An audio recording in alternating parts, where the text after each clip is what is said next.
The valley laughed at him. Every single person who knew anything about surviving a Montana winter looked at what Gavin Mercer had built and said the same thing. That man is going to die in there. He wasn't building a cabin. He wasn't building anything the frontier had ever seen. He was bending metal salvaged from a military depot into a curved shell that looked more like a buried submarine than a home. And he was doing it alone, in full view of people who had spent their entire lives learning how to stay alive in this country. The question nobody could answer was simple.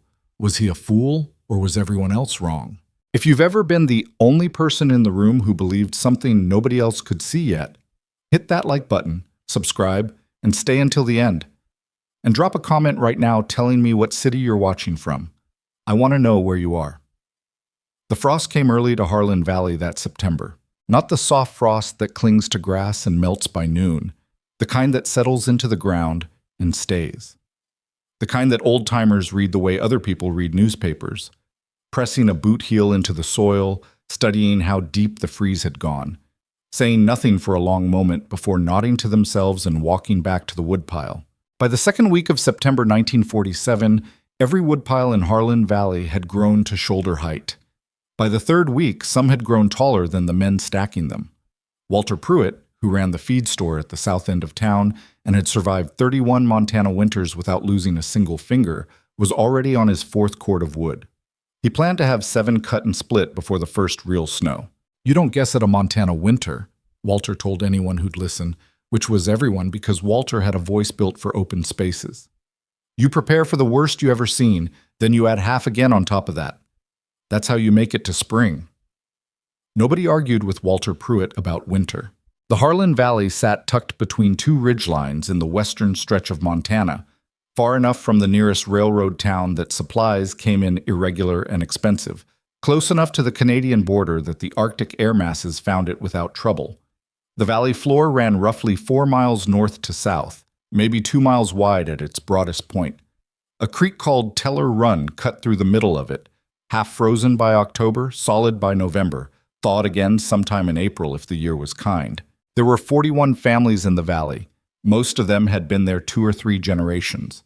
A few had come out after the First War, found the land cheap and the solitude agreeable, and stayed. The newest arrivals were the veterans from the Second War, men who had seen enough of crowds and cities and institutional thinking to want something quieter, something they could grip with their own hands. The cabins they built were solid, low-pitched roofs to shed snow load, walls of spruce or lodgepole pine notched at the corners the way the old Swedes and Norwegians had taught the valley decades back. Deep stone fireplaces on the north wall to block wind, with fireboxes big enough to take 4-foot logs. Small windows, because glass was a liability in real cold, a weak spot in an otherwise solid defense. This was the architecture of survival. It had been proven across multiple generations and tested against winters that had turned back even the most stubborn optimism. You didn't experiment with shelter in a place like Harlan Valley. You built what worked. You built what the valley had already decided was correct. Gavin Mercer built something else entirely. His land was on the eastern bench, a sloped shelf about 60 feet above the valley floor, where the hillside leveled out before rising again into timber. He had bought it in late July. 3 acres of benchland and the rights to a small spring that surfaced about 100 yards uphill from the flat, from the estate of a man named Arnie Hedstrom, who had died the previous winter at 82. Arnie had used the benchland for grazing. There was nothing on it but dry grass and a half-collapsed pole fence. Gavin had looked at it for about 10 minutes before agreeing to the price. He was 34 years old, medium height, narrow through the shoulders, the kind of build that doesn't look like much until you watch it work all day without slowing down. He had a habit of carrying a small notebook in his shirt pocket, canvas cover, rubber band holding it shut, and stopping mid-task to write something down before going back to the task. Nobody in the valley knew what he wrote in it. He didn't volunteer the information. He had grown up in Oregon, the son of a mining engineer who moved the family to wherever the work was. Idaho, Nevada, Wyoming, a brief unhappy stretch in Colorado. He had spent 2 years at an engineering school in Portland before the war pulled him out. During the war, he had served not in combat, at least not primarily, but in a technical capacity that he described, when asked, only as building things in difficult places. He had been in the Pacific. He had been in places where the environment itself was trying to kill the men faster than the enemy was. He had built structures in those places under conditions that didn't allow for tradition or sentiment or the comfort of doing things the way they'd always been done. He didn't talk about this at length. He mentioned it once to Roy Calder at the hardware store, while buying a specific gauge of wire that Roy had to order special. Roy had asked what it was for, and Gavin had said airflow management. And then, when Roy looked confused, had added, almost as an afterthought, same concept I used on a supply structure in the Philippines, hot climate, but the principal transfers. Roy had nodded like he understood and gone back to writing up the order. The structure Gavin built was a Quonset hut. He had acquired it in sections: surplus military hardware, the curved corrugated steel ribs, and the connecting hardware, and the end panels, from a government liquidation sale in Missoula. He had hauled it out in 3 trips with a borrowed flatbed truck. When he unloaded the pieces on his bench land and began laying them out to understand the assembly sequence, a few of the Valley men had driven up the track to look. Harlan Teague, who was not related to the Valley's namesake, but liked to mention that his grandfather had known the man, stood at the edge of Gavin's land with his thumbs hooked in his pockets and studied the curved steel ribs for a while. "That's from the military," he said. "Yes," Gavin said. "They use those for storage, munitions, equipment." Harlan paused. "Not for living." "They use them for a lot of things," Gavin said. He was measuring something with a string line and didn't look up. Harlan watched him for another minute. "Going to be cold as a well-digger's belt buckle in that thing come January." Gavin wrote something in his notebook. Harlan took that as the end of the conversation and left. The assessment spread through the valley quickly, the way assessments always do in small places. A Quonset hut. Military surplus. The man was going to live in a tin can. The phrases that emerged were creative and unanimous: metal coffin, tin barn, government garbage, a Quonset grave. The dark humor of men who understood cold and who could already picture what happened to a person who underestimated it. But Gavin was not building a standard Quonset hut. The modifications began before he even broke ground, and they were not visible from the road, which meant the valley's judgment was forming around something it could not fully see. This mattered. It shaped everything that came after. He started by digging. Not a foundation trench, a full excavation. He took the bench land down 4 feet over the entire footprint of the structure, 24 feet wide and 48 feet long. He rented a small excavator from a contractor in Millbrook for 4 days and did the work himself, shaping the pit with careful attention to slope and drainage. When he was done, the pit was not flat. It was slightly domed upward in the center, with drainage channels cut to the corners, and the walls were sloped outward at a specific angle he had calculated and written down 3 times in different parts of his notebook. He lined the floor and lower walls with flat stone, not dry-laid, but set in a thin mud mortar that he mixed himself from creek clay and lime. He worked methodically, fitting the stones tightly, tapping them level, moving to the next one. The stonework took 11 days. Then he installed the Quonset structure over the pit, anchoring the curved ribs to a pressure-treated timber sill he had bolted into the stone at grade level. The hut now sat 4 feet below the surrounding ground surface. From a distance, it looked lower than it was, almost crouched into the hillside. The curved steel roof rose only 8 feet above grade at its peak. Then he backfilled. He pushed soil up against the curved exterior walls on all sides, piling it and tamping it and shaping it until the steel was buried to within 18 inches of the roof line. He seeded the backfill with grass before the first freeze took the ground. The structure, seen from across the valley, looked like a low earthen mound with a narrow band of dark metal showing near the top. It looked, depending on your perspective, either like something very old or like something from a world people hadn't quite imagined yet. Roy Calder drove out one afternoon in early October with the wire Gavin had ordered and stayed for 20 minutes after delivering it because he couldn't help himself. He stood at the open end of the structure and looked in. The interior was dim, but not dark. There was a lantern hanging from the center rib. The stone floor caught the light and held it in a way wood floors don't. The curved ceiling was bare steel on the inside, but Gavin had been applying something to it. Roy could see the dried evidence of several coats of a dark, thick material. "What is that on the ceiling?" Roy asked. "Thermal mass coating," Gavin said. He was crouched near the far end wall, working on something that involved pipe fittings. Absorbs heat during the day, releases it slow at night. Roy looked at the stone floor. The floor too? Floor especially. Gavin didn't look up. Stone's got 4 times the thermal mass of wood, more, depending on density. Roy looked at the buried walls outside, visible as a thick berm where he was standing at the open end, and the dirt around the sides. Ground temperature 4 feet down never goes below 32, even in a bad winter. Gavin tightened something with a wrench. It doesn't warm the structure, but it stops the cold from getting through the walls. Insulation without material cost. Roy thought about this. He was not a stupid man. He could follow the logic. But the logic felt foreign, like being told that a familiar road goes somewhere different than you always believed. What about ventilation? He asked. You start a fire in here, you're going to fill up with smoke. Not a fireplace, Gavin said. What then? Gavin stood up and pointed to a small metal unit against the north end wall. It was compact, about the size of a steamer trunk, made of welded steel plate, with a cylindrical combustion chamber and 2 separate flue pipes running up through the end wall. One large, one small. Rocket mass heater, Gavin said. Burns hot and short. Exhaust goes through a thermal mass bench before it exits. He pointed to a low structure of stone and clay running along the east wall. The bench stays warm for hours after the fire's out. Combustion is almost complete. Very little smoke. Roy looked at the small firebox opening. How much wood? About 1/8 what a standard fireplace uses, maybe less. Roy looked at him. 1/8. That's what the math says. I haven't run a full winter on it yet. No, Roy said. No, you haven't. He picked up his empty delivery crate and walked back to his truck. He sat in the cab for a moment before starting the engine. 1/8. He turned the number over in his mind.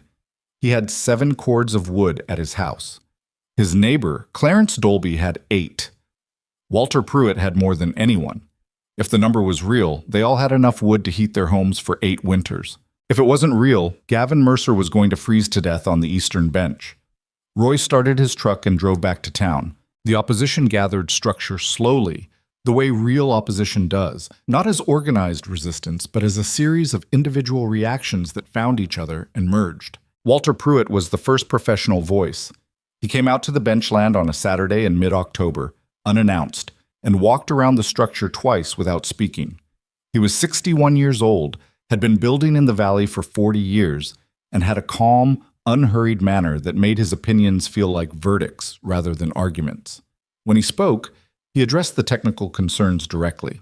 Thermal mass, he said, works in the desert. Adobe houses in New Mexico. I've seen pictures.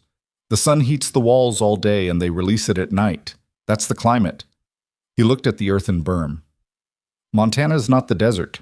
You don't get enough solar gain in winter to charge the mass.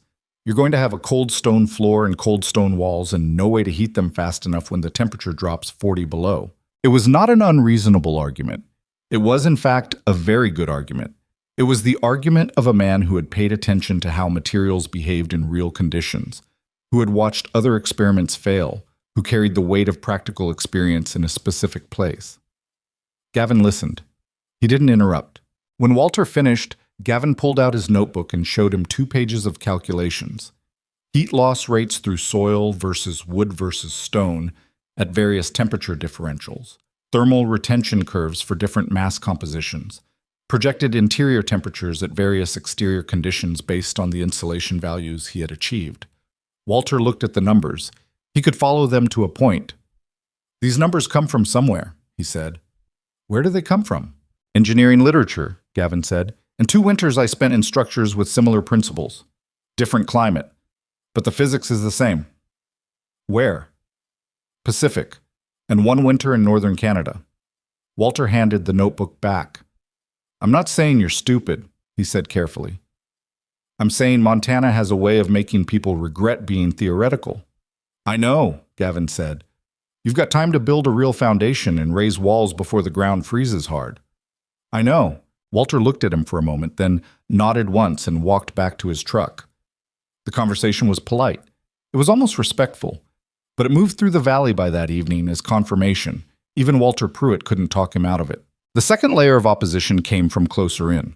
Doris Flaherty lived on the adjacent property to the south, a widow of 60 who had run her late husband's cattle operation alone for 11 years and had developed, through necessity, the kind of practical authority that people in small valleys grant to those who don't ask for help and don't make mistakes.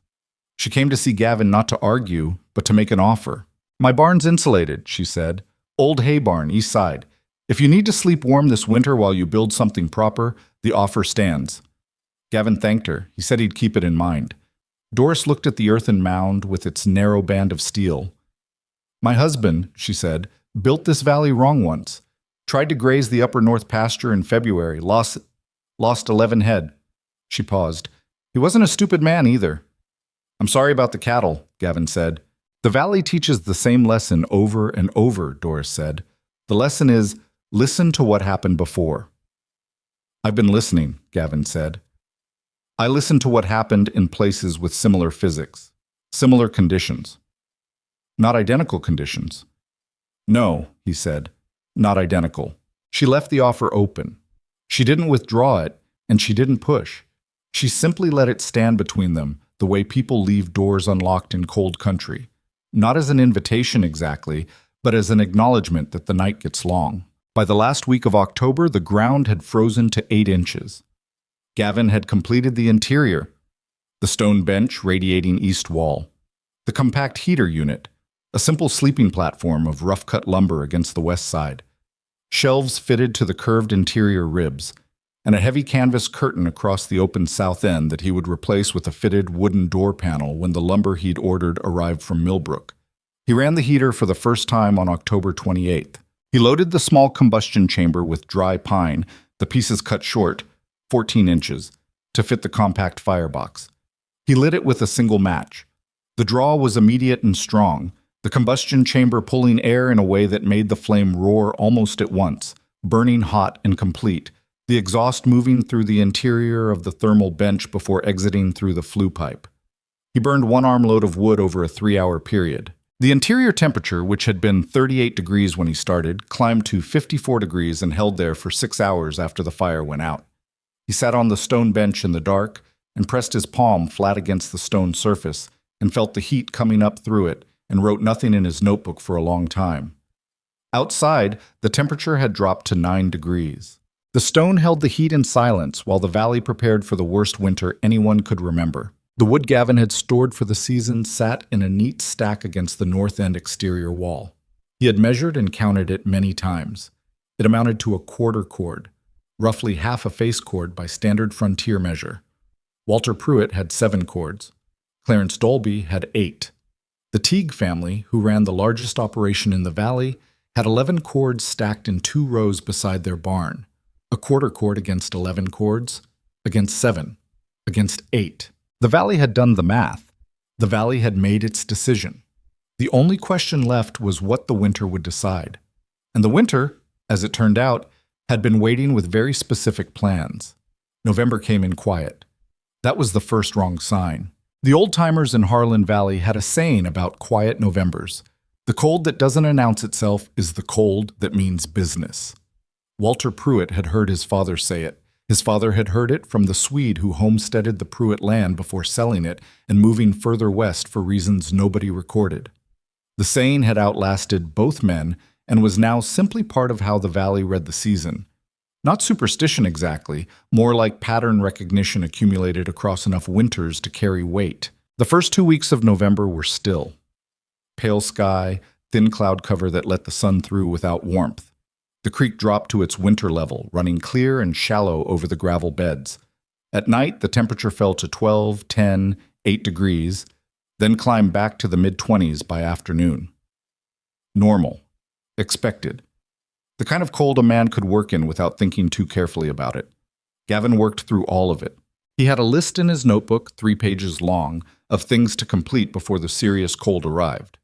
He worked through the list methodically, crossing items off in his small, compressed handwriting. He fitted the wooden door panel, rough-cut pine, 2 inches thick, hung on heavy strap hinges he had forged himself from flat bar stock over the forge he'd built from a salvaged brake drum. He banked additional soil against the north end wall where he'd noticed the backfill had settled slightly during the October freeze-thaw cycles. He waterproofed the exposed roofline seam with a tar-based compound he heated in a small pot and applied with a brush, working carefully along every joint where the steel ribs met the end panels. He also ran the heater every morning for 2 hours and recorded the results in his notebook. Date: exterior temperature, wood volume used, interior temperature at firing, interior temperature at peak, interior temperature 6 hours post-fire, 12 hours post-fire. The numbers were consistent. The stone bench held heat for between 8 and 11 hours, depending on how much wood he burned and how cold the exterior was. The floor retained heat longer. The thermal mass of the buried stone was deeper and slower to cycle, which meant it never got as warm as the bench, but never dropped as low either. On November 14th, the exterior temperature at dawn was 4 degrees. He burned 1 armload of wood. He had standardized the measure, always the same rough volume, about 6 pounds of dry pine, over 90 minutes. The interior peaked at 58 degrees. 6 hours later, with the fire out and the exterior temperature at -3, the interior was still 49 degrees. He wrote the numbers down. He looked at them for a moment. Then he closed the notebook and went back to work. The failure came on November 19th. Not catastrophic. Not the kind of failure that ends things. The kind that finds the gap between the design you imagined and the design you actually built, and sits in that gap and makes itself known at 2 in the morning when the temperature outside is -11. Gavin woke to cold air on his face, not the ambient cool of a structure hours past its last fire. He knew that sensation, had cataloged it, understood where it came from and how long it lasted. This was moving air, a draft, coming from the east wall, low, near the floor line where the stone flooring met the buried exterior berm. He got up and held a candle near the base of the east wall and watched the flame bend. Cold air was infiltrating through the soil berm, not through the steel, through the soil itself, at the interface between the berm and the structure's exterior wall. The freeze had opened a gap somewhere in the backfill, probably where the soil type changed. He had noticed a seam of sandier material on the east side during excavation, had noted it, and then moved on to other problems. The sandy layer drained faster and froze differently than the clay-heavy soil on the other sides. And somewhere in the repeated freeze-thaw of early November, it had shifted enough to create a channel. Cold air was flowing through that channel like water through a crack in a dam. He pressed his palm to the east wall interior. It was noticeably colder than the other walls. The thermal buffer that the soil berm was supposed to provide on that side had been compromised. He sat on the stone bench and looked at the east wall for a long time. The candle flame bent steadily toward the east. The interior temperature, which should have been 43 degrees at this hour based on his log data, was 37, 6 degrees below projection. In a structure with no backup heat source if the primary system failed, 6 degrees was not a rounding error. Walter Pruitt showed up the next morning. Gavin was outside digging along the east berm with a spade, trying to locate the infiltration channel in the frozen soil. The digging was hard. The top 8 inches were locked solid, and he was working methodically, clearing the surface in sections, looking for the subtle depression or crack that would show him where the air was moving. Walter pulled up in his truck, got out, stood at the edge of the cleared area, and watched. "Problem?" he said. "Air infiltration, east berm." Gavin didn't stop digging. Sandy subsoil shifted. Walter looked at the berm. He crouched down and put his hand near the base of the exposed steel where it met the soil surface, and Gavin watched him register the cold air coming out. Walter stood up. He didn't say "I told you so." He was not that kind of man. But he said something that was in some ways harder to hear. "Sandy subsoil in a freeze cycle," he said. "That's a drainage problem. That whole east slope has got a sandy lens running through it. Arnie Hedstrom lost a fence post to it every spring for 30 years. Ground moves." "I noted the soil change during excavation," Gavin said. And I moved on." Walter was quiet for a moment. "The stone floor. It's sitting on that same subsoil. Compacted base layer first, then gravel, then the stone. Compacted base layer moves too, in a sandy subsoil, if the drainage isn't managed. You get frost heave working under the floor." Walter paused. "You got any soft spots in the floor yet?" Gavin stopped digging. He had not checked the floor since laying it. He had checked it constantly during the curing period and then shifted his attention to other systems. He didn't answer immediately, which was itself an answer. Might want to check that, Walter said. Gavin put the spade down and went inside. Walter followed him to the doorway but didn't come in. Gavin walked the floor in a systematic grid, pressing his heel down at each step, feeling for any give in the stone. In the northwest corner, the area farthest from the drainage channels he'd cut, he found it, a single stone, maybe 14 inches square, that rocked slightly under pressure. One stone, out of the roughly 280 stones that made up the floor. One. He crouched and pressed the edge of the stone. It moved maybe 3/16 of an inch. He stood up and looked at the northwest corner for a moment. Then he walked back to the door. One stone heaving, northwest corner, he said. Walter looked at him steadily. Early season. Ground's going to keep moving until January when it locks hard. I know. Could be more by February. It could. Walter pulled his coat tighter and looked at the sky. That flat, pale, too quiet November sky. I'm not here to gloat, he said. I want to be straight about that. I know, Gavin said again, but I need you to hear me when I say that what you're dealing with right now, the infiltration, the heave, these aren't small problems in a Montana winter. They're the kind of problems that compound. He stopped. A log structure on a proper footing doesn't have these problems. A log structure on a proper footing also uses 7 cords of wood to get through February, Gavin said. The two men looked at each other. Yes, Walter said after a pause. It does. He got back in his truck. He sat there for a moment with the engine running and the window down, and he said one more thing before he drove away.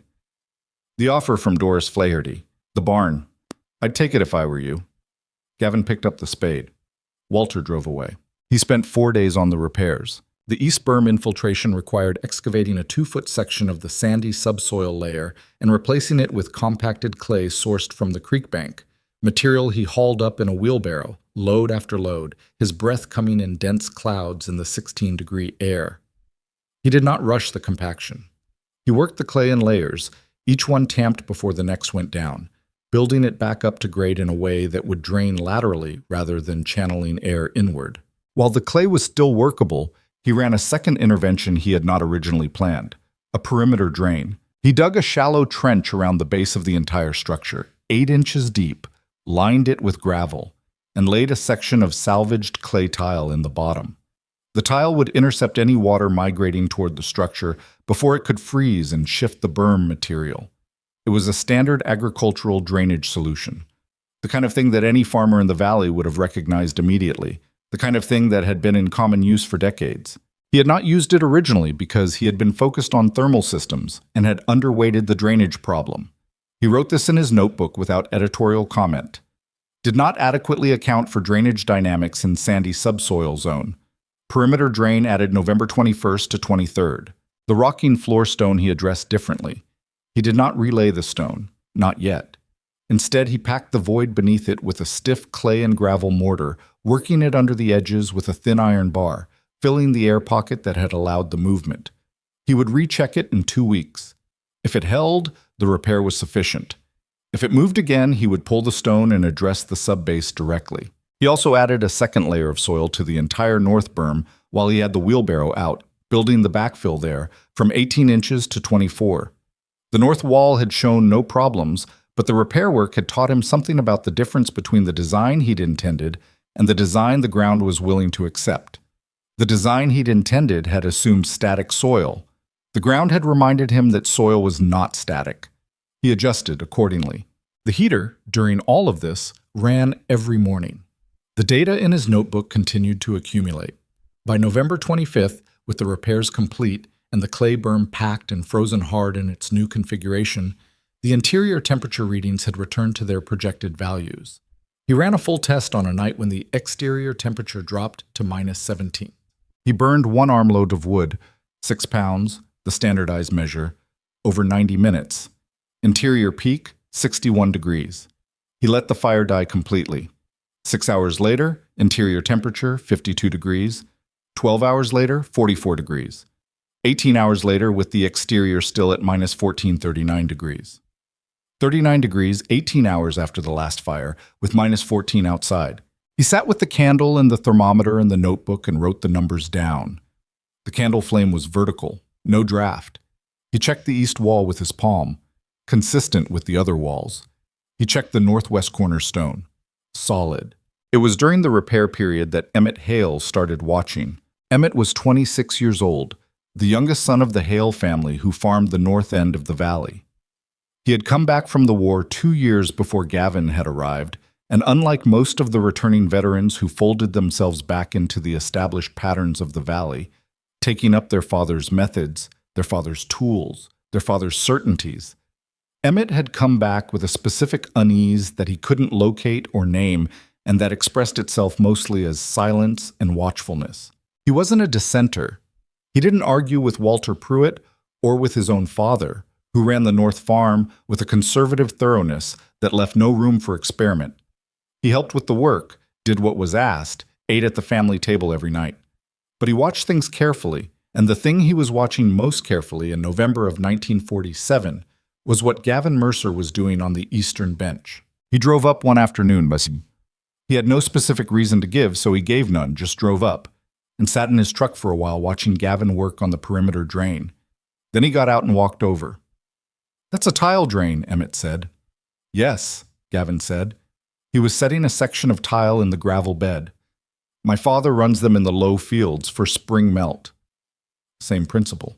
Emmett crouched and looked at the trench. He looked at the gravel bed, the tile, the way the trench angled very slightly to direct flow away from the structure. "Why didn't you put this in first?" he asked. It was a direct question. Not hostile, genuinely curious, the way someone asks when they're actually trying to understand a sequence of decisions rather than find fault with them. Gavin kept working for a moment before answering. "Was thinking about heat," he said. "Should have been thinking about water first." Emmett nodded slowly. "Water first," he repeated. "Water moves everything else. I knew that. Applied it wrong." Emmett stayed crouched for a while, looking at the trench. "Is it fixed now?" "Partly." Gavin set another tile section. "Ask me in February." Emmett stood up. He looked at the earthen mound, the narrow band of steel at the top, the new perimeter work extending around the base. He didn't say it looked better or worse than before. He didn't offer an opinion on whether the structure would hold. He said, "How much wood have you burned this month?" Gavin thought about it. "About 40 pounds. Emmett was quiet. He ran the calculation without pen and paper. It was the kind of math that came naturally to people who grew up measuring fuel against winter. 40 pounds of wood in 25 days. About 1.5 pounds per day. His family burned through roughly 25 to 30 pounds per day to keep the farmhouse at a livable temperature. That was with a well-built structure, tight walls, a large efficient fireplace his grandfather had designed. 25 to 30 pounds versus 1.5. He didn't say anything about this. He put his hands in his coat pockets. "Perimeter drain will freeze up top," he said. "The tile will be fine, but the gravel cap? If water sits in it before it drains, it'll ice over." Gavin stopped working and looked at the trench. "Cover it," Emmett said. "Flat stone or board over the top of the gravel section, just where the grade is lowest. Keep the surface ice from bridging across and blocking the inlet." Gavin looked at the lowest point of the trench, the inlet end where surface water would first reach the drain. He looked at it for a few seconds. Then he picked up a flat stone from the pile he'd been using for the berm work and laid it carefully over the inlet section of the trench, angled slightly so any surface ice would shed rather than seal. He adjusted it twice to get the angle right. "That's it," Emmett said. Gavin wrote something in his notebook. Emmett walked back to his truck without further comment. He didn't offer praise or encouragement. He had noticed a specific problem, offered a specific solution, and confirmed when the solution was correctly implemented. Then he left. He came back 3 more times in November, each time without announcement, without stated purpose. He would arrive, watch for a while, sometimes say something and sometimes not, and leave. He told his father he was checking on fence line on the Upper East pasture. His father, who was not foolish, said nothing about this. The last week of November brought the first real indicator of what was coming. The barometric pressure, which Roy Calder tracked with an aneroid barometer mounted behind the counter at the hardware store and had been tracking for 19 years, dropped 0.4 of an inch over 48 hours beginning November 26th. It then stabilized, not recovered, stabilized, at a level Roy had only seen twice before in his 19 years of watching it. Both previous times, the stabilization at that level had preceded significant weather events. He mentioned this to the 3 men who came into the store on November 28th. He mentioned it without alarm, in the same tone he might mention that a particular item was running low in inventory. It was data. The valley could do with it what it wanted. What the valley did was accelerate. Firewood deliveries that had been scheduled for December moved up. Clarence Dolby pulled his cattle in from the upper pasture a full week earlier than planned. The Teague family reinforced the north wall of their main barn with additional board siding and banked hay bales around the exterior base. Small adjustments, each one individually minor, collectively the behavior of a community reading the same message in different ways and arriving at the same response. Prepare. Gavin spent November 28th and 29th on a single task, documenting the current state of every system in the structure. He walked through the interior 3 times with his notebook, pressing his palms to walls, checking the floor grid stone by stone, running the heater through a complete cycle and recording every variable he could measure. He found nothing new to worry about. The repaired east berm held. The perimeter drain inlet sat clear under its stone cover. The northwest floor stone was solid. The heater cycled cleanly, the exhaust thin and nearly odorless, the combustion chamber pulling a strong draft. He checked his wood supply. 47 pounds consumed since October 28th. 31 days. 1.5 pounds per day, as he had told Emmett.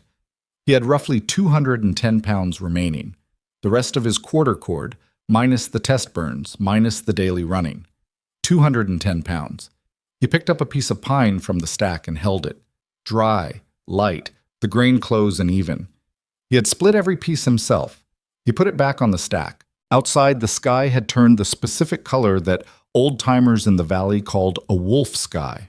Not gray, not white, but a yellow-gray that sat too low and too still, the kind of sky that pressed down rather than opened up. The creek had gone quiet under a complete skin of ice. No wind, no bird sound. The valley sat in complete stillness, the way things sometimes go still before a very large sound. Gavin went inside and closed the door. He did not fire the heater that evening. The interior held at 41 degrees without it. He sat in the dark with his notebook open on his knee, candle burning, and reviewed his 31 days of data one more time. The numbers were what they were. They did not require his opinion of them. He closed the notebook. He lay down on the sleeping platform and pulled the wool blankets up and listened to the silence outside, which was the loudest kind of silence there is. The silence of something very large holding its breath. The thermometer nailed to the doorpost read -22 at dawn on December 3rd. Not the low point, the starting point. Gavin saw it when he cracked the door to check. A habit he had built into every morning, door opened 6 inches, eyes on the thermometer. Door closed again before the interior air had time to move. The mercury sat at the bottom of what he'd expected to be the working range of his system. He had run calculations for -20, for -30, for -40, which was the historic low for the valley, recorded in 1919 and not matched since. He closed the door. Interior temperature, 43 degrees. Fire had been out since 11 the previous night. 7 hours of cold soak at -22, and the interior sat at 43. He wrote it down. The wind came by mid-morning. It came from the northwest, which was the direction that mattered in Harlan Valley. The direction that had no ridgeline to break it, just open country running north into Canada, and beyond that nothing worth naming until you hit something that could stop it. The valley's 2 ridgelines ran roughly east-west, which meant they were parallel to the wind's path rather than perpendicular to it. The valley was, in this specific meteorological sense, a funnel. The wind hit 30 miles per hour by noon. By 2 in the afternoon, it was gusting past 40. The temperature, already at -22 at dawn, dropped under wind chill to what the body experienced as -55. Gavin was inside when the wind arrived. He had fired the heater at 7, burned his standard arm load over 90 minutes, let it go out. He was working at the shelf on the east wall, repairing a section of clay coating on the ceiling that had developed a hairline crack during the November freeze cycles. When he heard the wind hit the structure, he stopped working. The sound was not what he had expected. He had expected the corrugated steel to roar, to flex, to transmit the wind's energy as noise into the interior. What he heard instead was a low, continuous pressure, less a roar than a sustained presence, the way a hand feels when it presses flat against a wall and pushes without percussion. The earthen berm absorbed the impact before it reached the steel. The steel transmitted what was left, which was not nothing, but was substantially less than the raw wind outside. He stood with his tools in his hand and listened to what the structure was doing under load. Then he went back to the ceiling repair. 3 miles north, at the Hale farm, Emmett was pulling feed hay from the barn loft when the wind hit the north wall with a sound like a rifle shot, the whole structure flexing on its foundation, the old timber frame creaking in sequence from north to south as the load transferred through it. He grabbed the loft rail and waited for the second gust. It came harder than the first. The farmhouse, 50 yards east of the barn, had both fireplaces running. Emmett's mother had started the kitchen fireplace at 4 that morning. His father had the main room fireplace stoked to capacity, the firebox holding 4-foot logs stacked 3 high. The house was warm but not stable. The temperature in the main room swung 8 degrees between gusts as cold air pulsed through the gaps in the north wall boards that expanded and contracted with the temperature changes. His father had nailed canvas sheeting over the interior of the north wall the previous week. It helped. It did not solve the problem. They burned through 40 pounds of wood between midnight and noon. Emmett knew this because he was the one splitting and carrying. His hands inside his heaviest gloves were cold within 5 minutes of being outside. He moved as fast as he could, which was not very fast in 40-mile-per-hour wind at -22. At noon, he went inside, stood by the kitchen fireplace, and thought about the eastern bench. The wind ran through December 3rd without pause. At the Teague farm, the largest operation in the valley, the main house held well. It was the best-built structure in Harlan, massive log walls that Harlan Teague's grandfather had raised, with help from 12 neighbors, and that had stood through every winter since 1891. The fireplaces ran continuously. They burned 63 pounds of wood between sunup and sundown. By evening, the family's 11 cords of wood had been reduced to 10 3/4. One day, 1/4 cord. At the Dolby place, the smaller cabin struggled more directly. Clarence Dolby had stuffed every gap he could find with strips of wool batting in October, had banked hay bales around the foundation, had hung heavy curtains across the interior of every exterior wall.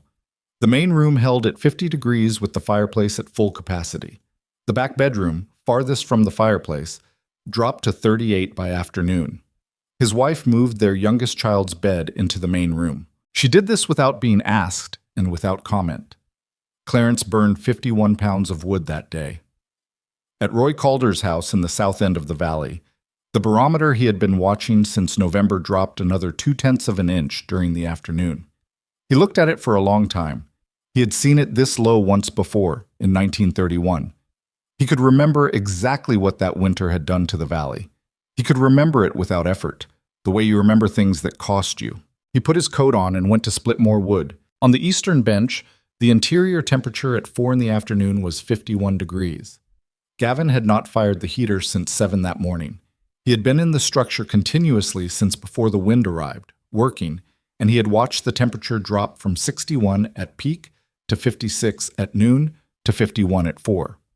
The rate of drop had slowed since noon, the thermal mass reaching a new equilibrium with the exterior conditions rather than continuing to bleed heat, 51 degrees. -22 outside, 40-mile-per-hour wind, effective temperature of -55. He looked at the thermometer mounted on the interior north wall. He had checked it every hour. He did not fire the heater. He wanted to know where the floor was. The natural floor, the lowest point the interior would reach under sustained extreme conditions without any additional heat input. This was information he did not have. He had run tests, but tests were approximations. What the structure was doing right now, under real load, was not an approximation. He put on an additional wool shirt and kept working. At 6 in the evening, with the exterior temperature at -27 and the wind still running, the interior read 48 degrees. At 8:46, at 10:45. He built a fire. The wood took immediately, the combustion chamber pulling hard in the extreme pressure differential between inside and outside. The draw was stronger than he had ever measured it. He loaded the firebox, his standard arm load, 6 pounds, and stood back and watched the temperature on the interior thermometer. It climbed from 45 degrees, 47, 50, 54, 58. He let the fire run 90 minutes, which was his standard cycle.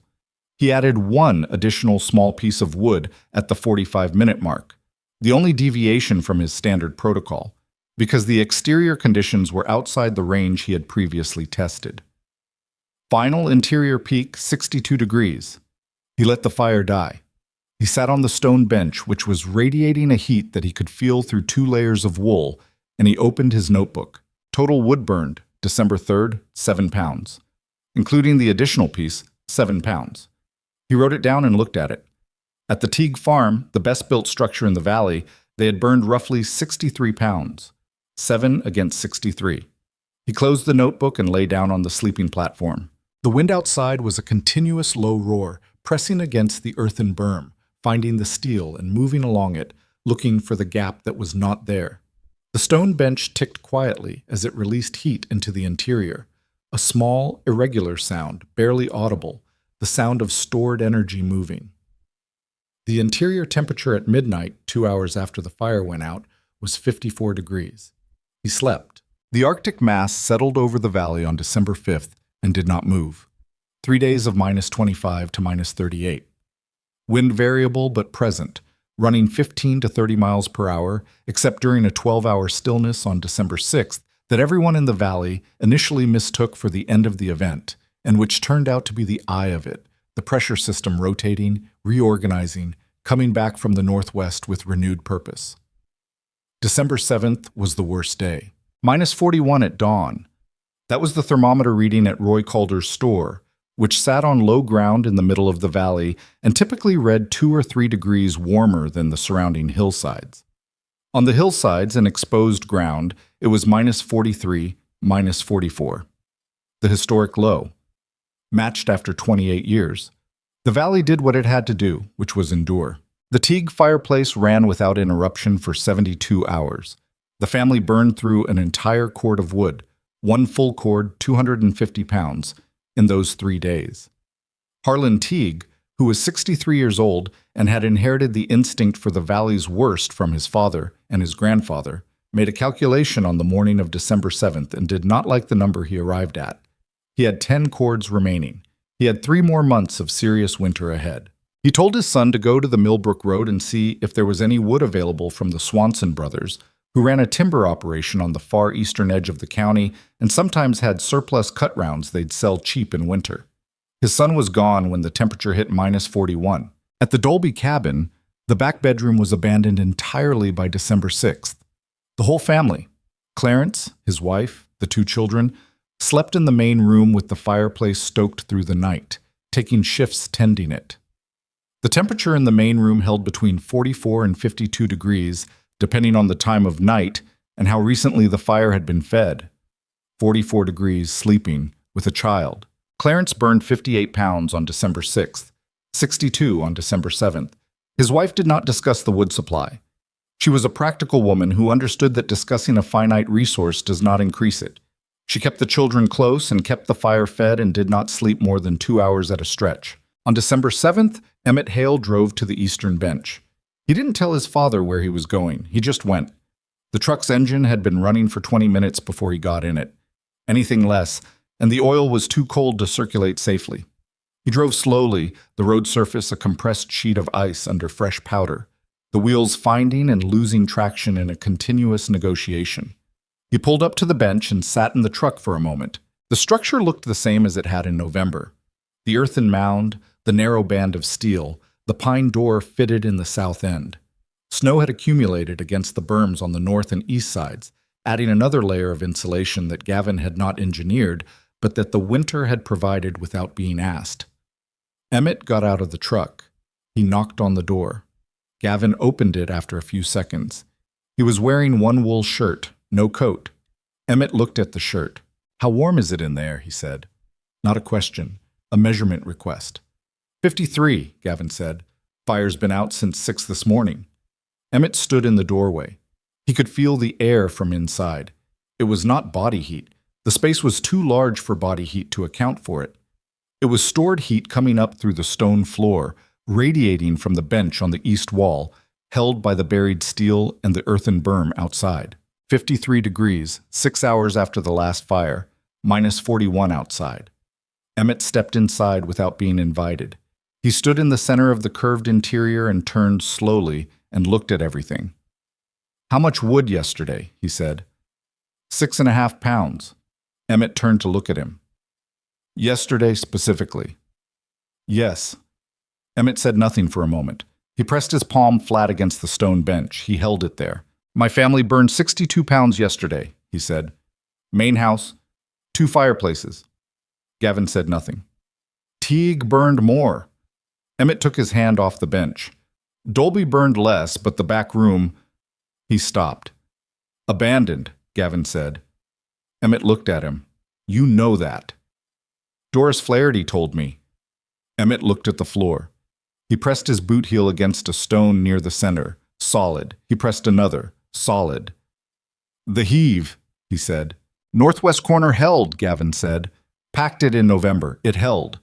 Emmett moved to the northwest corner and pressed his heel against the stone that had rocked in October. It did not move. He pressed harder. Nothing. He stood up. "You were right," he said. Gavin didn't respond. "The system," Emmett started. "Don't know yet," Gavin said. Emmett looked at him. 3 more months, Gavin said. Emmett understood. 1 good week proved nothing. 3 months proved something. He looked at the thermometer on the north wall. 53 degrees, same as when he'd arrived. The interior temperature had not dropped during the time the door had been open, and a man had been standing in the frame. The thermal mass was too large for a door opening to affect it quickly. The system absorbed the intrusion and held. "What do you need?" Emmett said. Gavin thought for a moment. "Nothing right now." Emmett nodded. He moved toward the door, then stopped. "My father's going to ask me where I've been," he said. Gavin waited. "I don't know what to tell him yet." "Tell him you were checking fence line," Gavin said. Emmett looked at him. There was something in Gavin's face that was not quite humor, more the acknowledgement that certain conversations require more evidence before they can be had honestly. Emmett went out. The door closed behind him. The interior temperature at the moment the door closed, 53 degrees. Outside, -41. The gap between those two numbers, 94 degrees of differential, held by buried earth and engineered stone and a design the valley had decided was wrong, sat in the structure in complete silence. No fire burning, no one to explain it. The stone bench ticked once in the quiet. The thermometer needle did not move. Walter Pruitt drove to the eastern bench on December 9th. He did not knock. He walked around the structure first, the full perimeter, boots crunching on the packed snow, hands clasped behind his back, the way he walked job sites when he was assessing work that was not his own. He stopped at the north berm, where snow had drifted and packed against the earthen wall to a depth of nearly 3 feet. He crouched and pressed his gloved hand into the snow surface and held it there. He was not checking the snow. He was checking what was behind it. The berm was solid, no settlement cracks, no frost heave ridging along the base. The clay-heavy soil had locked hard and stayed where it had been placed. He stood and moved to the east side. The perimeter drain inlet was clear. The flat stone Emmett had suggested sat at its slight angle, shedding the surface ice to either side, the tile beneath running free. Walter looked at it for a moment. He had used the same drainage solution on 3 different building projects in the valley. He recognized the workmanship. He came around to the south end and looked at the door. The pine panel sat true in its frame. No gap at the top where settling or frost movement would have opened a crack. No daylight visible along the side edges. He pressed his palm flat against the door surface and held it. Cold on the outside. That was correct. The door was not insulated. It was 2 inches of pine, nothing more. But the frame around it was tight. He stepped back. He had come here expecting to find something wrong. Not because he wanted Gavin Mercer to fail. He had been truthful about that. He was not a man who wanted people to die to prove a point, but because the probability of something wrong was, in his estimation, still very high. 3 weeks of extreme cold was a meaningful test. 3 weeks at -40 was a severe test. He had built structures in this valley for 40 years, and he had watched cold find every weakness, every shortcut, every place where the builder had trusted theory over material. He had expected to find the weakness. He raised his hand and knocked. Gavin opened the door and stepped aside without speaking. Walter came in. He stood in the center of the curved interior and did not move for a full minute. The interior was warm, not cabin warm, not the aggressive, fireplace-driven warmth that you felt as a wall of heat when you came in from extreme cold. The warmth that dried your eyes and cracked your lips and forced you to remove layers within 30 seconds. This was different. Moderate, consistent.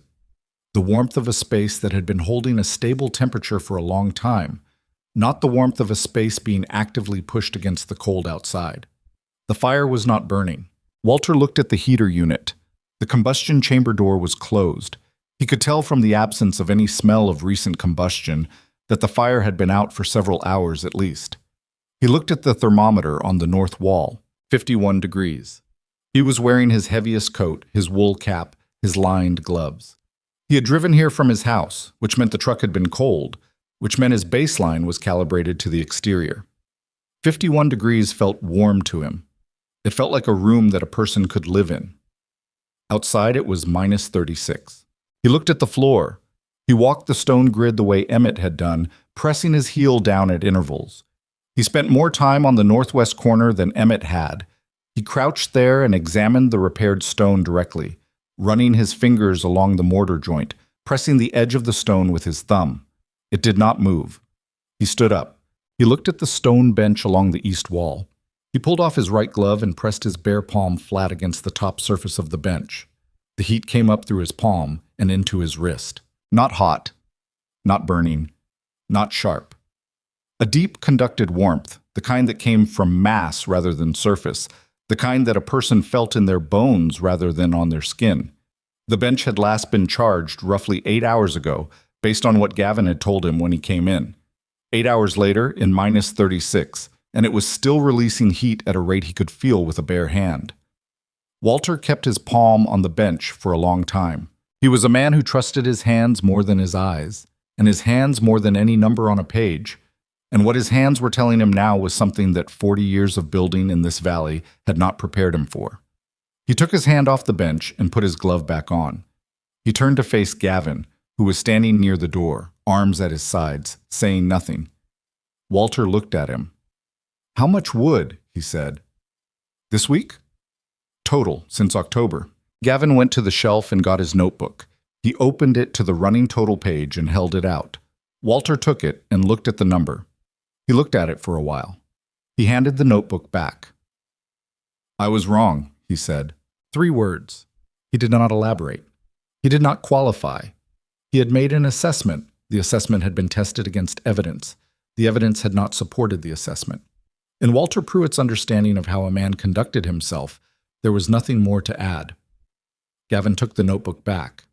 "The drainage repair," Walter said after a moment. "The perimeter drain. November. I saw it, the inlet cover." Walter paused. "That was a correct fix." Gavin nodded. "Who suggested the cover angle?" Gavin looked at him. "Emmett Hale." Walter absorbed this. He said nothing about it. He put his cap back on, which he had removed when he came inside. He moved to the door. "I'd like to come back," he said, "with a measuring tape and a level." "Any time," Gavin said. Walter opened the door. The cold came in, a breath of minus 36, immediate and absolute. He stepped through it and pulled the door closed behind him. The interior temperature, which had been 51 degrees, dropped to 49 from the door opening and recovered to 51 within 4 minutes. Gavin noted this in his notebook. It was Emmett who assembled the numbers. He did it on his own, without being asked, over 3 days in the second week of December. He drove to every occupied homestead in the valley, 14 of the 41 families, those whose properties lay within a reasonable circuit of the eastern bench, and asked each one, directly and without explaining why, how much wood they had burned in the first week of December. Some of them knew exactly. Roy Calder knew to the pound.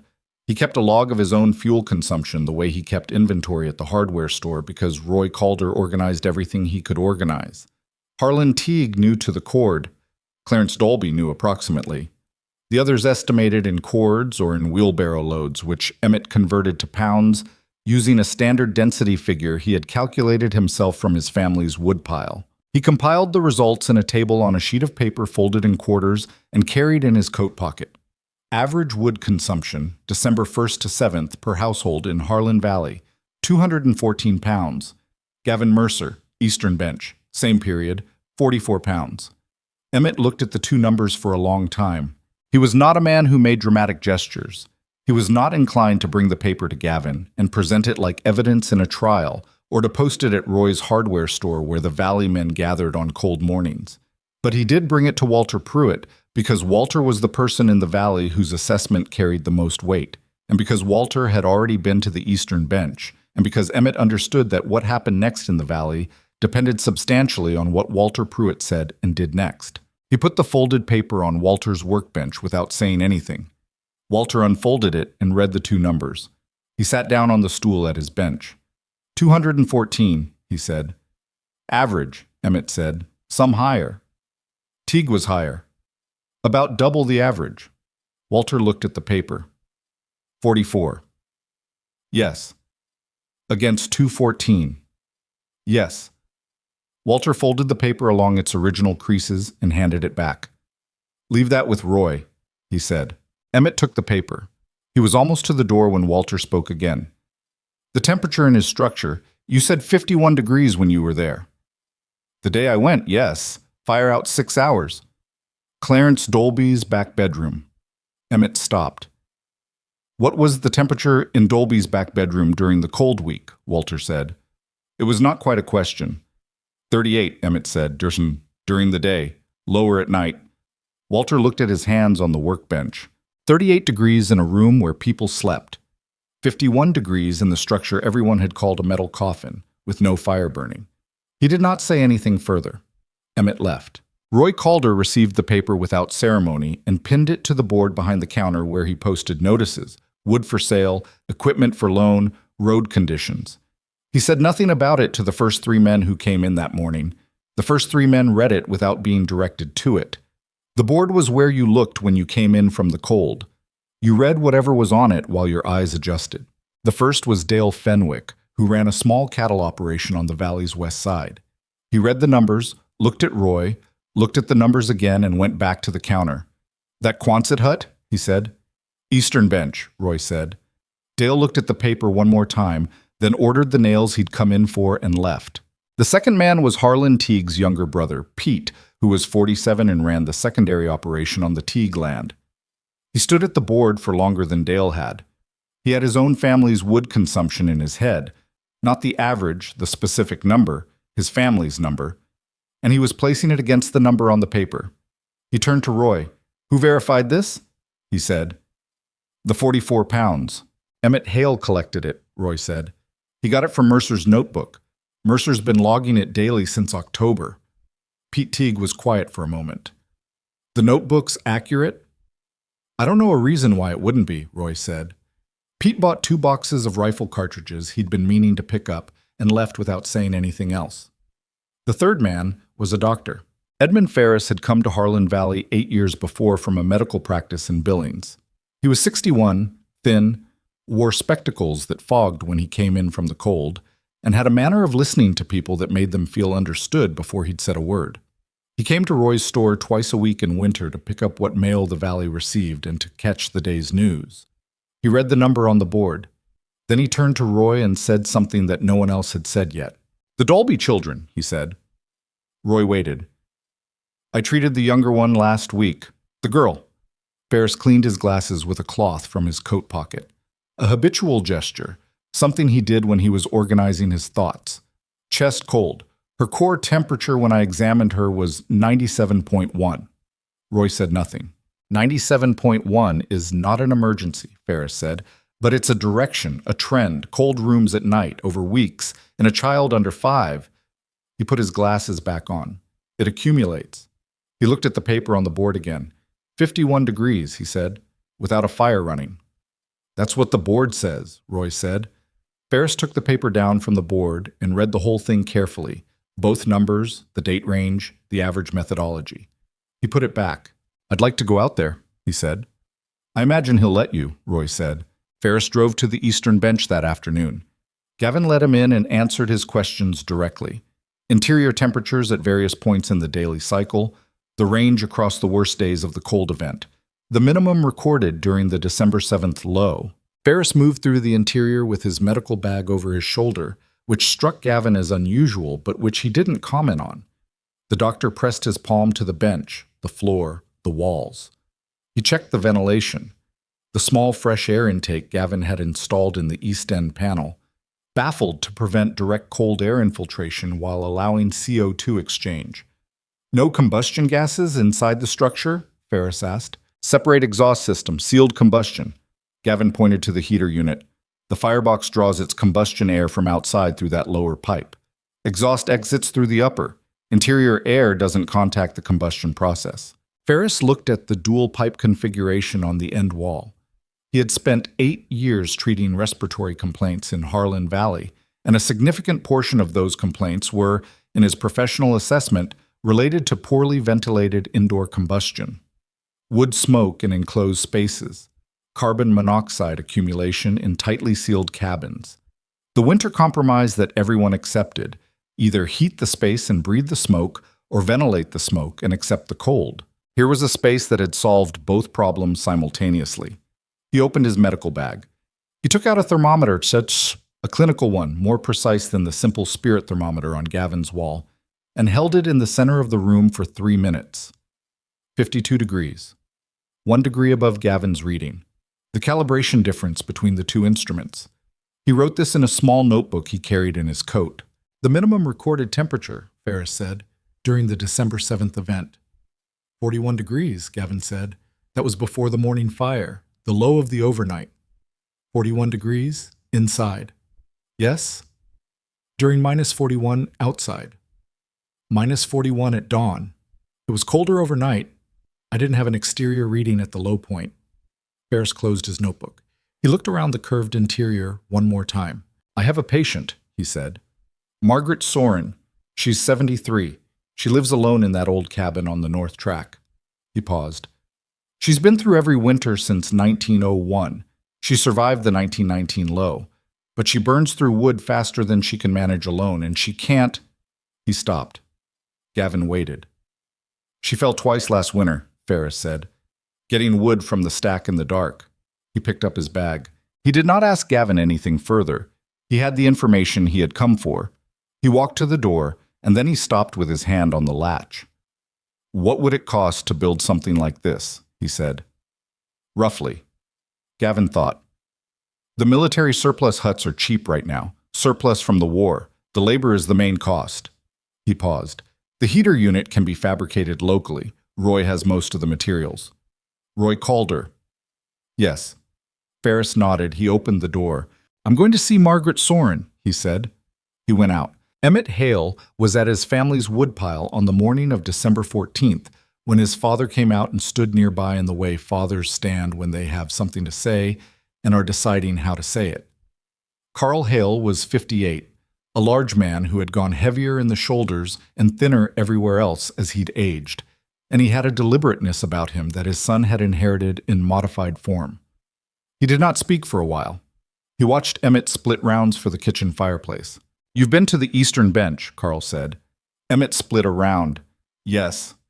Carl was quiet. Several times, Emmett said. The maul came down on a round and split it clean, the two halves falling to either side. And? Carl said. Emmett set another round on the block. He looked at it. 7 pounds of wood a day, he said. During the cold week. Carl didn't respond immediately. He was doing the same calculation Emmett had done, with the same family-specific number in his head. 7 pounds, Carl said. Average. Some days less. Carl looked at the woodpile. He and Emmett had spent 2 full days in October splitting and stacking this wood. It represented a significant portion of the family's winter fuel budget, both in money and labor. And it was already, in the middle of December, notably smaller than it had been at the start of the month. He looked at it for a long time. Then he picked up a splitting maul that was leaning against the stack, not to split wood, just to have something in his hands, and turned it over slowly. The curved roof, he said. Yes. The buried walls. Yes. Carl set them all back against the stack. "How long would it take to modify a structure?" he said. "Not to build from scratch, an existing building. To add the earth insulation and the heater unit." Emmett stopped splitting. He and his father looked at each other. Carl Hale had not asked this question theoretically. His eyes had moved, briefly but unmistakably, to the north wall of the farmhouse, the wall that canvas sheeting could not adequately protect, the wall that the northwest wind found every December and pushed through. He picked up an armload of split wood and went back inside. Emmett stood at the woodpile alone. He set a round on the block. He raised the maul. He did not bring it down immediately. He was looking at the north wall of the house, the same wall his father had looked at. Then he split the round and stacked it and reached for the next one, and the question his father had asked, not to Gavin, not to Roy Calder, not to Walter Pruitt, but quietly, to his own son, at his own woodpile, sat in the cold air between the house and the stack, waiting for an answer that was already forming. Carl Hale broke ground on the modification in March. Not a new structure, the farmhouse was solid, the walls were good, and Carl was not a man who abandoned what he had built with his own hands. But the north wall was coming down to its studs, and what went back up would be different. Emmett dug the trench for the perimeter drain first, working in the thaw-freeze cycle of early March when the ground softened enough to work during the day and locked again at night. He had watched Gavin do this in November. He had paid attention. The trench went in clean, properly sloped, gravel-bedded and tiled before the next freeze could close the window. Carl watched his son work and said nothing, which was how Carl Hale expressed approval. By the time the north wall was rebuilt, 2 inches of new boarding over the original studs, the cavity packed with a clay and straw mixture that Carl had experimented with over the winter, the whole exterior banked with a compacted earth berm that rose 4 feet up the outside face. The Hale farmhouse north wall had become something the valley had not had a word for yet. Walter Pruitt came to look at it in April. He walked the berm, checked the base, pressed his palm against the exterior surface. He asked Carl 2 questions about the clay mixture and 1 question about the berm drainage. Carl answered all 3 correctly. Then Walter stood back and looked at the north face of the farmhouse, the wall that had required canvas sheeting and had still leaked cold all winter, and he was quiet for a moment. "Emmett show you the drainage detail?" he asked. "Yes," Carl said, "the tile inlet cover." "Yes." Walter nodded once. He got in his truck and drove back to his own property, where he sat in the cab for several minutes before going inside. By the following October 1948, 11 months after Gavin had fired his heater for the first time, 7 families in Harlan Valley had made modifications to their existing structures based on what they had seen, learned, or been told about the Eastern Bench. Not 7 who had come to Gavin directly. 7 who had arrived at the decision through their own circuits of observation and conversation and calculation. Dale Fenwick had added a thermal mass bench to his main room, fabricated from stone, hauled out of the creek bed and mortared in place by Dale himself with advice from no one he would name. Roy Calder had rebuilt his north wall with a modified version of the clay and straw mixture, thicker than Carl's, because Roy had read about the method in an engineering publication he had ordered from a library in Billings, and had adjusted the mixture ratios based on what he read. The Dolby family had done the most. Clarence had spent the summer constructing an entirely new sleeping room on the south side of the existing cabin. Not a Quonset structure, but a room built on the same principles, with earth-banked exterior walls on 3 sides, and a compact heater unit that Roy Calder had helped him fabricate from salvaged steel plate. The new room was 12 by 14 feet. When Emmett visited in September and pressed his palm to the floor, unfinished stone, the same dense creek flat stone Gavin had used, he could feel the thermal mass already accumulating the summer's residual heat. Clarence's younger daughter, who had spent the previous winter in a room that dropped to 38 degrees at night, would spend this winter in a room that held 47 degrees with no fire running. Edmund Ferris noted this in his medical records without annotation. The fact did not require comment.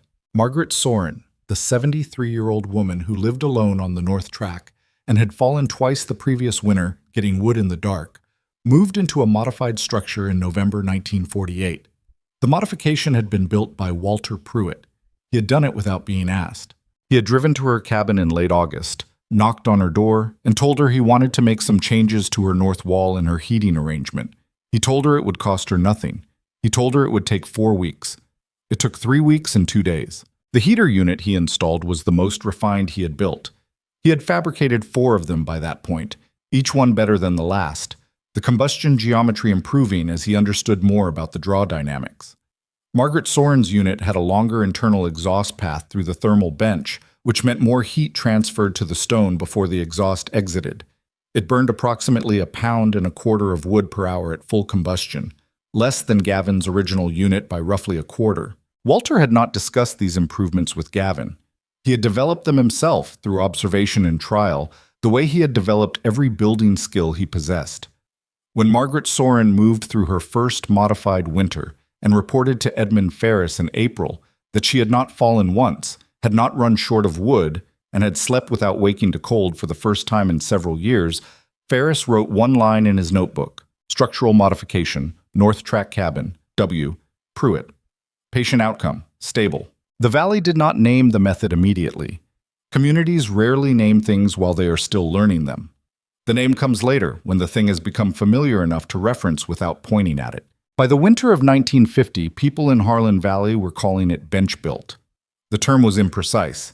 It referred specifically to the thermal mass bench that was the most visible element of the system, the component that people touched and felt most directly. But it carried the larger meaning.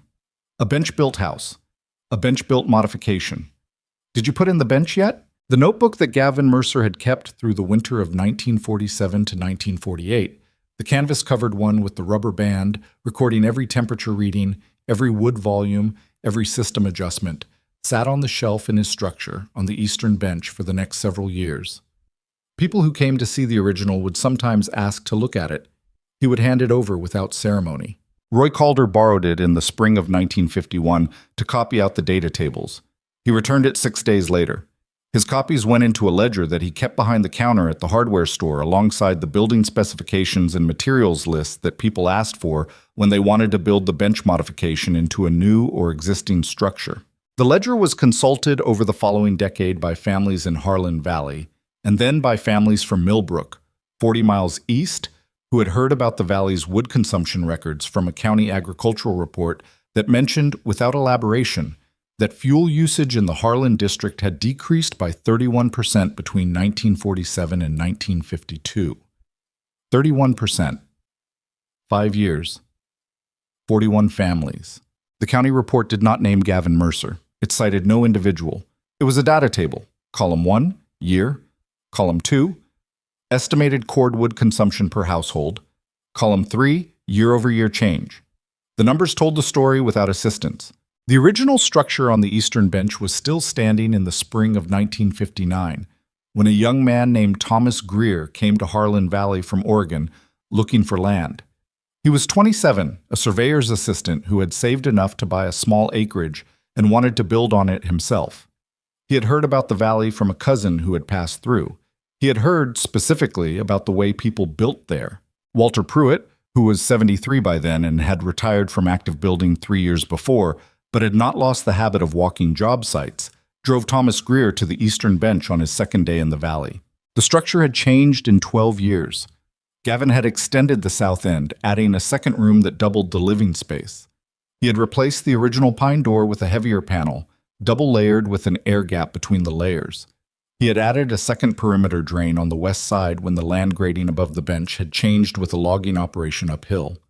The earthen berms had settled and greened over. The grass seed he had planted in the fall of 1947, now a solid mat of root that held the soil in a way that loose backfill never could.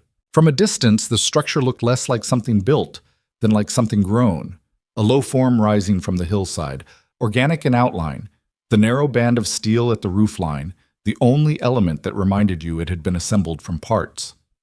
Thomas Greer stood in front of it for a moment. "This is the original?" he said. "This is it," Walter said. Gavin came out and shook hands with both of them. He was 46 years old. His hair had gone largely gray. The canvas notebook was still in his shirt pocket. A different notebook, the 6th or 7th in a series, but the same size, the same rubber band. Thomas walked around the structure the way Walter had walked around it in December of 1947, though without Walter's skepticism. He pressed his palm to the berm. He crouched at the perimeter drain inlet. He looked at the roofline where the steel met the end panels. He asked Gavin 3 questions. Gavin answered all 3. Then Thomas Greer went inside and pressed his palm to the thermal bench and held it there. "The bench in my grandmother's house in Portland," he said. "Bricks around on the fireplace. She always said it was the warmest thing in the house." He paused. "Same principle?" "Same principle," Gavin said. "Just organized differently." Thomas nodded slowly. "How much land do you think I need?" he said. "For a structure this size?" "Half an acre is enough," Gavin said. "The bench itself doesn't take much land. The berm needs room." He thought for a moment. "East slope if you can get it. The morning sun charges the south face." Thomas bought 3 acres on the lower east bench, 2 properties south of Gavin's land, 6 weeks later. He broke ground in July. Gavin's notebook from the winter of 1947 to 1948 is held today at the Millbrook County Historical Archive, donated in 1974 by Roy Calder's daughter after Roy's death. It is cataloged under agricultural history, which is the closest category the archive had for something that was not quite farming and not quite engineering and not quite architecture. The notebook is 112 pages. The first 47 pages are the winter data: temperatures, wood volumes, system notes, repair logs. The remaining 65 pages are calculations, sketches, material lists, and occasional notations that have no apparent context and were never explained. The rubber band that held it closed when Roy Calder returned it in 1951 is still there, though it cracked and was replaced at some point. The current band is a different color than the one visible in a photograph taken inside the structure in the summer of 1949. The photograph shows Gavin at the shelf on the east wall, working on something, not looking at the camera. The notebook is in his shirt pocket. The rubber band is dark brown. The replacement band is black. The notebook itself is intact. The canvas cover has worn at the corners. The pencil entries from December 1947, the coldest days, the pages turned in the dark by candlelight, are pressed lighter than the others, the hand moving faster, recording what the thermometer said before the number could change. The entry for December 7th, 1947 reads, Ext, -41 at 0600, int 46 at 0600 pre-fire. Burned 6.5 pounds, 90-minute cycle. Int peak, 63. Int at 2200, 52. No infiltration detected. Floor grid stable. East berm stable. Drain clear. Below the data, in smaller writing, a single added line that is not part of the standard log format, bench holding. The principles that Gavin Mercer applied on the eastern bench in the fall and winter of 1947 are taught today in building science programs and passive house certification courses under different names and with more refined mathematics behind them. Thermal mass, ground-coupled insulation, separated combustion, radiant heat storage. The names are different. The physics is identical. A structure built today on the same principles, and many are built this way, in Montana and elsewhere, some of them a few miles from where Harlan Valley used to be before the county reorganization changed its name, uses the same sequence of decisions that a quiet man with a canvas notebook worked through across one winter while the valley waited for him to fail. The valley did not fail. The man did not fail. The winter did not change its terms. The thermal bench in Margaret Soren's modified cabin on the north track of Harlan Valley was still standing when the cabin was finally demolished in 1983, 35 years after Walter Pruitt built it. The demolition crew noted it in their report because it was the only element of the structure that required a jackhammer to remove. The stone was mortared too well, packed too tightly, seated too deeply in its compacted base to come apart any other way. It took 40 minutes to break up a bench that had held heat through 35 Montana winters. The stones went into the fill for a road culvert on the county highway. They're still there, under the gravel and the asphalt, holding the road up the way they once held the heat in, doing what dense things do, which is persist. Emmett Hale built 4 structures over the course of his working life, on properties he owned or helped neighbors develop across 2 counties. Each one used the bench method, the buried berm, the separated combustion heater. Each one was better than the last. The 4th one, completed in 1971, was examined by a building science student from the State University who was writing a paper on low-energy vernacular construction in the Northern Rockies. The student asked Emmett where he had learned the method. Emmett thought about it for a moment. "Man on the Eastern Bench," he said. "Winter of 1947. The student wrote this down. He asked for a name. "Mercer," Emmett said. "Gavin Mercer." The student looked for records. He found the county agricultural report. He found Roy Calder's ledger, by then held at the hardware store by Roy's son. He found, eventually, the notebook at the Millbrook archive. He read all 47 pages of winter data. He wrote in his paper, "The Harlan Valley modifications of 1947 to 1952 represent one of the earliest documented applications of integrated passive thermal principles in residential construction in the northern Rocky Mountain region.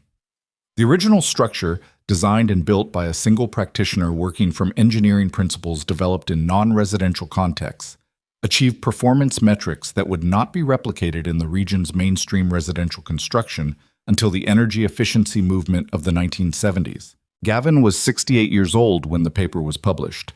He read it once. He did not seek out the student or write to the university. He noted in his notebook, the 14th or 15th by then, the same canvas cover, the same rubber band, that the paper's thermal mass calculations contained a minor error in the specific heat coefficient for the creek stone he had used, which had a higher mineral density than the standard value the student had applied. He wrote the correct value in the margin of his own copy of the paper. Then he closed the notebook and went back to work. There is a particular kind of knowledge that moves through communities not as announcement, but as adjustment. A trench dug a foot deeper than it used to be. A wall built with a different fill. A bench added to a room where no bench had stood before. The original reason is not always transmitted with the practice. The practice travels further than the explanation. In Harlan Valley, or what the maps now call the Lower Teller Creek drainage, the bench-built method outlasted the name and then outlasted the people who used the name. By the time the valley's population had turned over twice and the original 41 families had been replaced by other families who knew the land differently, the thermal bench in an older structure was simply what you found there, the way you found certain door heights and certain window placements, features of a place that someone had thought through long before you arrived. The knowledge had become the building. The building had become the ground. What the valley had once called a metal coffin became the template for staying alive. What the valley had called stubbornness became the record in the notebook. What the notebook called data, the winter called proof. Walter Pruitt never built another structure without a thermal bench. He built 9 more after Margaret Soren's cabin, each one different in dimension and material, each one carrying the same principle at its center. He died in 1966 at 80 years old, in his own house, which was warm. Gavin Mercer lived on the eastern bench until 1981, when he was 68 years old and his knees had decided they were finished with the wood splitting. He moved to a smaller property 3 miles south. He left the structure standing. He left the notebook copies in the Millbrook archive. He left the perimeter drain clear and the inlet stone properly angled. He did not leave instructions. The structure did not need instructions. It held heat, the same way it had always held heat, through mass, through burial, through the patient physics of things that absorb slowly and release slowly and do not hurry. The tradition everyone trusted is not always the answer. Sometimes the quarter cord of wood is the whole truth.